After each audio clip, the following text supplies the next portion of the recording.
आज का जो हमारा टॉपिक है वो है हमारी रोज़मर्रा की कैफियत के बारे में। हमारी जैसे हमारा जो वजूद है, ये जो हम यूँ कह लें कि कायनात के जो हैं 3 अहम अंसर हैं, हवा, पानी, आग। वैसे ही इंसान के 6 अहम अंसर हैं, जिनमें आप ले लें मोहब्बत, नफ़रत, खुशी, गम, उदासी और गुस्सा। ये हमारी 6 अहम कैफियत हैं जिसके साथ हर इंसान अपनी रोज़मर्रा ज़िंदगी में डील करता है। तो माहिरीन कहते हैं ये जो कैफियत है 6 इंसान की ज़िंदगी में बहुत अहम किरदार अदा करती हैं, लेकिन इनका जो वक्त होता है ना, मुख्तसर वक्त होता है। सिर्फ़ और सिर्फ ये हमारे ज़िंदगी में जब भी आती है तो सिर्फ 12 मिनट के लिए आती है। जब हम उन 12 मिनट पे काबू पा लेंगे तो हम ज़िंदगी में उस कैफियत को बियर कर लेंगे, उस कैफियत से निकल आएंगे। अगर हमने इन 12 मिनट के अंदर इनके ऊपर गालिब पा लिया तो हम फाते हैं, वरना हम उम्र भर इनके कैदी हो जाते हैं। ऐसे होता है ना कि हमारा जो गम होता है सिर्फ कुछ अरसे का होता है, लेकिन जब हम उस गम में से खुद को निकाल नहीं पाते तो वो गम हमेशा हमारे साथ चलता रहता है। ऐसे ही हमें अक्सर कुछ लोग बहुत ज़्यादा उदास नज़र आ रहे होते हैं, हालांकि उन्हें खुद भी समझ नहीं आ रहा होता, कह रहे होते हैं पता नहीं किस चीज़ की उदासी है, मेरा दिल नहीं लग रहा। तो वो उनकी वजह ये होती है कि उनके पास जो होती है ना उदासी सिर्फ 12 मिनट के लिए आती है, लेकिन वो खुद को उस 12 मिनट में उदासी के ऊपर गालिब नहीं पा सकते, जिसकी वजह से वो उदासी का कैदी बन जाता है और फिर उससे उदासी में खुद ब खुद रहना पड़ जाता है। हालांकि वो रहना नहीं चाहता, वो खुद इस चीज़ से निकलना चाहता है, लेकिन वो उसका कैदी बन जाता है। वो उसका जो माहौल होता है हर चीज़ के ऊपर उदासियत छा जाती है।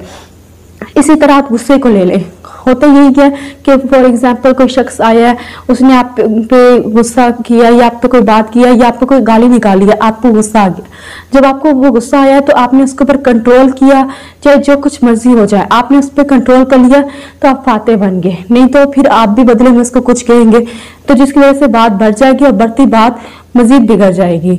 और अक्सर जो माहिरीन होते हैं कहते हैं गुस्से में हम लोग सच बोल जाते हैं या गुस्से में हमारे लिए हुए फैसले गलत होते हैं। तो क्यों? क्योंकि गुस्सा जो होता है वो हमारे दिमाग के काम को रोक देता है। सबसे पहले जो होता है ना गुस्सा, वो हमारे मुदाफती जो काम होते हैं जिस्म की, उनको रोकता है, जिसकी वजह से हमारे असाबी निज़ाम भी कमज़ोर हो जाता है और हमारे जो दिमाग की सोचने समझने की सलाहियत होती है ये भी कमज़ोर हो जाती है, जिसकी वजह से हम ऐसे फैसले कर पाते हैं जिनका हमें खुद भी नहीं समझ आता और हमें बाद में जब पता चलता है कि हमने गुस्से में कैसी बात कह दिया, कैसा फैसला कर दिया, फिर सिवाय पछतावे के हमारे पास कुछ नहीं बचता। इसी तरह खुशी होती है तो खुशी के हार्मोन्स भी इंसान के ऊपर गालिब आ जाते हैं। इसीलिए वो कहते हैं जब सबसे ज्यादा खुश हो तो आपको किसी के साथ वादा नहीं करना चाहिए, कोई बात नहीं किसी की माननी चाहिए। क्यों? क्योंकि जिस तरह गुस्सा इंसान के ऊपर गालिब आ जाता है, खुशी के लम्हात भी ऐसे दिल की जो चीजें होती है ना वो इंसान के ऊपर गालिब आ जाती हैं। इसीलिए वो अक्सर खुशी में भी ऐसे वादे कर लेता है, लेकिन खुशी के वादे फिर भी एडजस्टेबल हो जाते हैं बजाय गुस्से के। गुस्से की जो चीजें होती है ना वो नहीं होती। इसी तरह नफरत की भी सिर्फ और सिर्फ 12 मिनट की कैफियत होती है। अगर 12 मिनट में हम उस कैफियत से निकलना तो ठीक है, वरना ये नफरत होती है ना ये फिर इंसान को अंदर ही अंदर से कमजोर करती है। क्योंकि नफरत एक अच्छा बीज नहीं होता, यह ऐसी है जैसे बंजर जमीन, ठीक है ना। नफरत आपके दिल को बंजर जमीन की तरह बना देती है, जिसके ऊपर ना कोई पौधा उगता है ना कोई बहार होती है। तो जिसकी वजह से इंसान जो होता है ना सिर्फ और सिर्फ खुद ही धूप सूरज की तपश महसूस करता है, किसी और का इससे कोई नुकसान नहीं होता। अगर ये अगले बंदे का नफरत में नुकसान करना भी चाहे तो सबसे ज्यादा नुकसान बदले में इसी को सहना पड़ता है। तो जो हर कैफियत का जो मैंने आपको बता दिया है कि ये जो 6 कैफियत होती हैं, आपने इनको सिर्फ और सिर्फ इनके ऊपर उन लम्हे में कंट्रोल करना है जब ये आप पर गालिब आ जाए।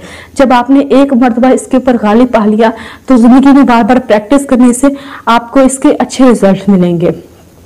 होप सो आपको आज की वीडियो पसंद आई होगी। Thank you.